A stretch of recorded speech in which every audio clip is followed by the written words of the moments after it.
peoples of the worldwide federated internet. What's good?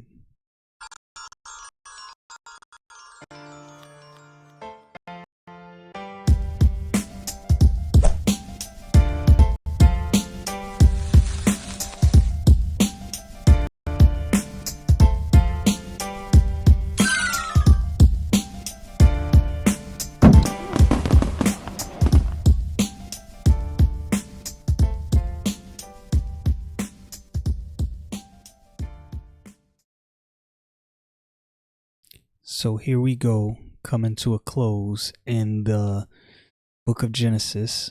As I've said before, I've enjoyed this, and I'm actually thankful for this study. I don't know, for those of you who haven't followed this entire journey, how this started, I got a text from a buddy of mine, and he asked me if I'd ever done a study in my video podcast through the book of Genesis. So I said, you know what? I haven't. And when he mentioned that to me, I'd actually been thinking about doing that. But anybody who studies their Bible, spends any length of time in their Bible, you know that going through the book of Genesis is definitely a task, a daunting task. I actually just got a call from a good friend of mine, probably 10 or 20 minutes before I started recording, and he hit me with some knowledge that I might have to go back and look at and make a video about in the book of Genesis. As I said, many of these things, I think I will do some videos going backwards and going back over some things that I kind of not glossed over, but went through fairly quickly. Some of the things I went over, it's because I didn't really have a full grasp and understanding, and I don't like making things up. I'm not saying that everything I say is always right, but if I say something in my podcast and my videos, I've at least done enough studying that I am semi or somewhat convinced that this is what the Bible is saying. Now, I am not opposed to somebody coming to me with some Bible exposition and showing that I was wrong. I'm not prideful in that manner. I can be wrong, and I know I can be wrong.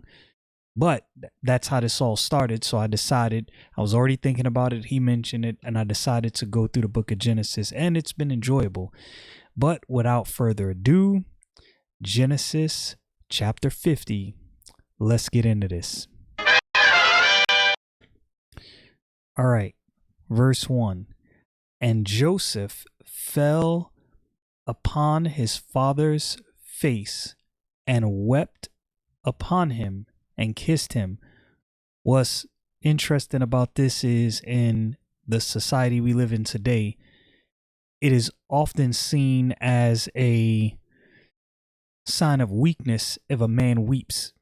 And I think that's honestly a problem. There's nothing wrong with weeping. I think many people have stunted their growth and their maturity, men specifically, because they feel like weeping or crying is something that they cannot do. There is nothing wrong with weeping when it is time to weep.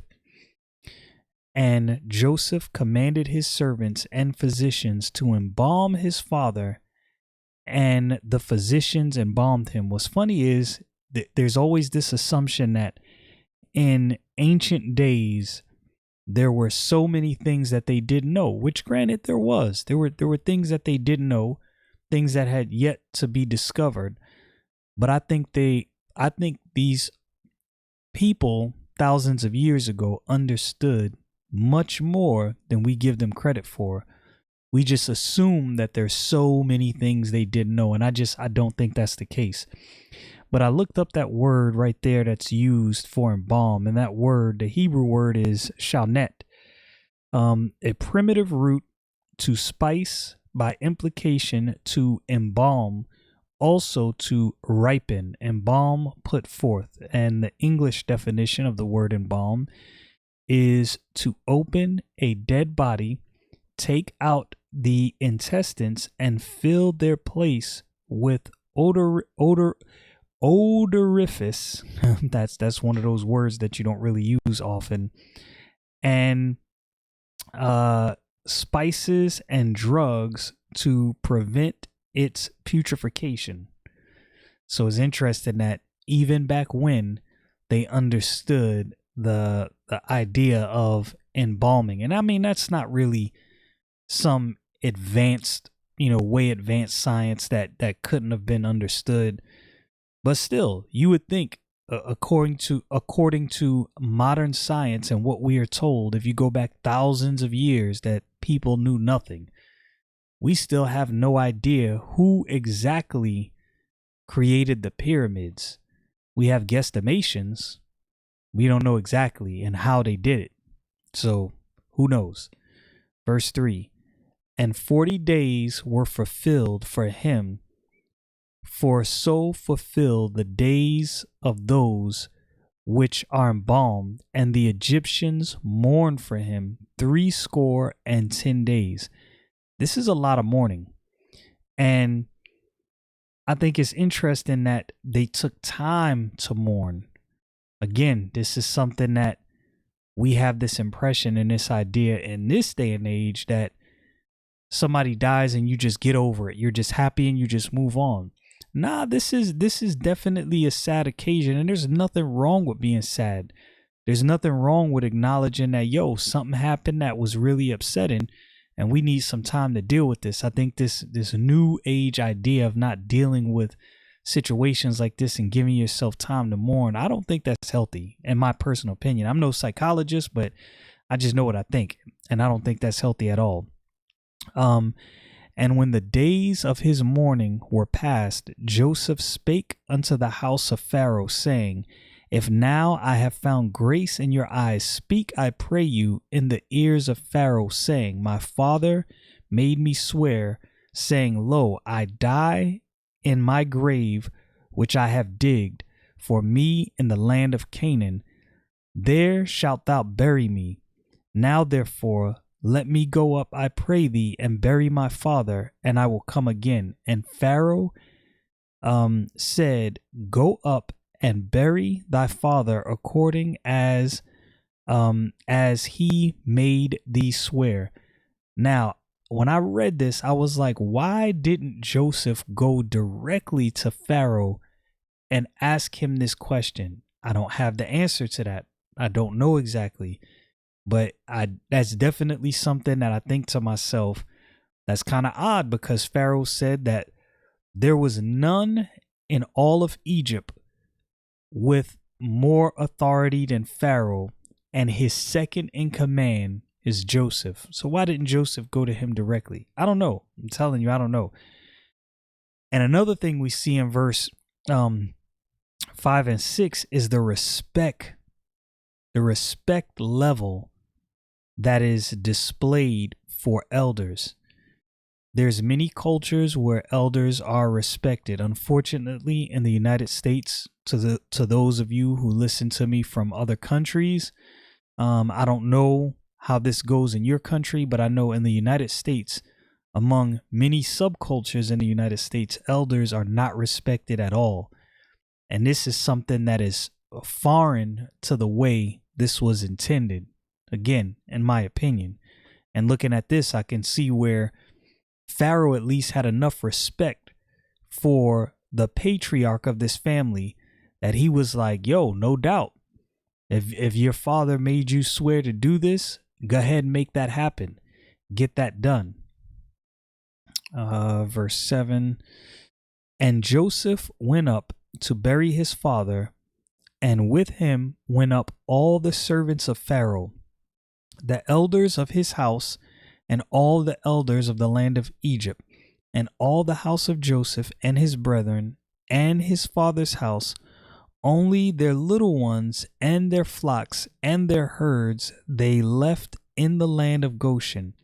And there went up with him both chariots and horsemen, and it was a very great company. And they came to the threshing floor of Atad, which is beyond Jordan, and there they mourned a great and very sore lamentation, and he made a mourning for his father 7 days. Again, they're turning this into a whole event. And this idea, so there is a current idea, and I hear a lot of people say it, when I die, be happy, take joy, and no doubt for those who are saved, when we know that those who are saved, when they pass away, when they reach that moment where they have their appointment with death, it is not necessarily a sad thing in that we know where they will end up. But make no bones about that. There's still some mourning to be had there, and there's nothing wrong with mourning. Something that's said in the book of Romans. Let me go to it. The book of Romans, chapter 13 or chapter 12, verse 13 through 16. So the book of Romans, chapter 12, verse 13 through 16. The Bible says, distributing to the necessity of the saints, given to hospitality, bless them which persecute you, bless and curse not. Man, that's something that we definitely, us believers, need to take heed to today. I know I need to take heed to that. I'm not even going to hold you. There's times where I've not upheld that. Rejoice with them that do rejoice, and listen to this, weep with them that weep. Be of the same mind one toward another, mind not high things, but condescend to men of low estate, and be not wise in your own conceit. But the idea that I was looking at there is weep with them that weep. So clearly there are times when we're going to have to weep with those that weep. So everything didn't go right. Everything didn't turn out how we expected it to turn out. And that really puts a big hole in this idea that we have in this day and age that everything is supposed to work out. You're never supposed to have anything bad happen to you. Yeah, that's not a biblical concept. And when the inhabitants of the land of the Canaanites saw the mourning in the floor of Atad, they said, this is a grievous mourning to the Egyptians, wherefore the name of it was called Abel Mizraim, which is beyond Jordan. Now, again, this is one of those times where I should have looked this up beforehand and I didn't. But luckily, I have this little concordance here in my Bible app. So that word Abel Mizraim means meadow of Egypt. So that's what it was called from that day, because the grievous mourning. And of course, if you were looking at this mourning party, you wouldn't know that this was a Hebrew. Of course, I believe Joseph was dressed in Egyptian garb, and all of these Egyptian chariots and people, along with the Hebrew people that were there, the sons of Jacob. But it would have been mostly an Egyptian looking crowd. So onlookers would only see this as Egyptian. So that makes perfect sense. And his sons did unto him according as he commanded them. For his sons carried him into the land of Canaan and buried him in the cave of the field of Machpelah, which Abraham bought with the field for a possession of a burying place of Ephraim the Hittite before Mamre. And Joseph returned into Egypt, he and his brethren, and all that went up with him to bury his father after he had buried his father. And when Joseph's brethren saw that their father was dead, they said, Joseph will peradventure hate us, and will certainly requite us all the evil which we did unto him. So again, they're looking for that judgment. They know they did Joseph super dirty, and they're looking for him to repay them, because let's keep it real. Most people, even in this time, most people looking for that revenge. You know how that goes. But Joseph, as I said before, different kind of cat. And they sent a messenger unto Joseph, saying, Thy father did command before he died, saying, So shall ye say unto Joseph, Forgive, I pray thee, now the trespass of thy brethren and their sin, for they did unto thee evil, and now we pray thee, forgive the trespass of thy servants, of the God of thy father. And Joseph wept when they spake unto him. Look at the heart of Joseph. He's weep, like they're telling him this, and he's like, yo, what? Like, nah, y'all bugging. This is not even what I'm on. And his brethren also went and fell down before his face, and they said, Behold, we be thy servants. Listen to what Joseph says. Now, I had to ask myself when I read this, could I have this same attitude? If I was done how Joseph's brothers did him, could I have the same attitude? And Joseph said unto them, Fear not, for I am in the place of God. But let me read that again. And Joseph said unto them, Fear not, for I am in the place of God. For am I in the place of God? I keep reading that wrong. Right? So he's letting them know, yo, am I God? I can't judge you. I don't even have that power. But as for you, ye thought evil against me, but God meant it unto good, to bring to pass, as it is this day, to save much people alive. Now therefore fear ye not, I will nourish you and your little ones. And he comforted them and spake kindly unto them. And Joseph dwelt in Egypt, he and his father's house, and Joseph lived 110 years. And Joseph saw Ephraim's children of the third generation, the children also of Machir, the son of Manasseh, were brought upon him, upon Joseph's knees. And Joseph said unto his brethren, I die, and God will surely visit you, and bring you out of this land unto the land which he sware to Abraham and Isaac and to Jacob. And Joseph took an oath of the children of Israel, saying, God will surely visit you, and ye shall carry up my bones from hence. So Joseph died, being 110 years old, and they embalmed him, and he was put in a coffin in Egypt. Now, how interesting is it that Moses, being the author of this book, or the writer, God is the author, Moses being under inspiration from God, penned down these words. And imagine Moses writing all of this stuff and the children of Israel reading these things after knowing what happened, seeing that they are and have come out of the land of Egypt, knowing that God has kept his word.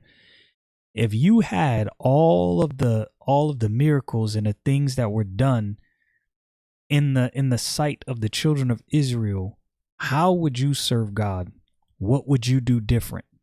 Would you serve him more fervently? These are things I think about myself. And also, as I said again, wrapping up the book of Genesis, Joseph was a different kind of cat. With all the things we see, this is what I think, and this is just me sharing something, kind of an offshoot thought. I think that the book of Genesis is a microcosm of all of human history in this regard. We see the fall of man. We see men do all type of wicked, evil things. We see saints, people who truly know the Most High God of heaven and earth, do things that they have no business doing. Defraud their friends and their neighbors, and sin and all kind of wickedness. Now, again, let me lead with this caveat. I'm not telling you that Joseph was a perfect man. I'm going to quote this verse again, something that was said by Solomon, I believe, in the book of First Chronicles. There is not a just man upon the earth that doeth good and sinneth not. But what we find in Joseph is something different, way different from the rest of his brethren. We see a dude who's really serving God, like for real. We see a dude that's filled with love and filled with forgiveness. And even when they think, even at the end, when they think we don't deserve this, surely he's going to punish us. Surely he's going to revenge us. And Joseph says, yo, I'm not God. I can't judge you. I can't do anything. But what you thought was going to be done for evil, God set all of this up to protect and save us all, including you. They got what they did not deserve. So this is what I see Genesis as, a microcosm of history. We see the fall of man, we see the wickedness of man, and we see a man at the end of the book of Genesis that was fully given to forgiving and protecting and providing for his brethren. And in the whole totality of the Bible, we see the fall of man and we see wickedness. And then in the New Testament, here comes the Most High God of heaven and earth, the Lord Jesus Christ, who died on a cross and shed his blood for the sins of man, paying the price that we deserve and giving us the life that we don't deserve. Y'all know what it is. Stay frosty, people.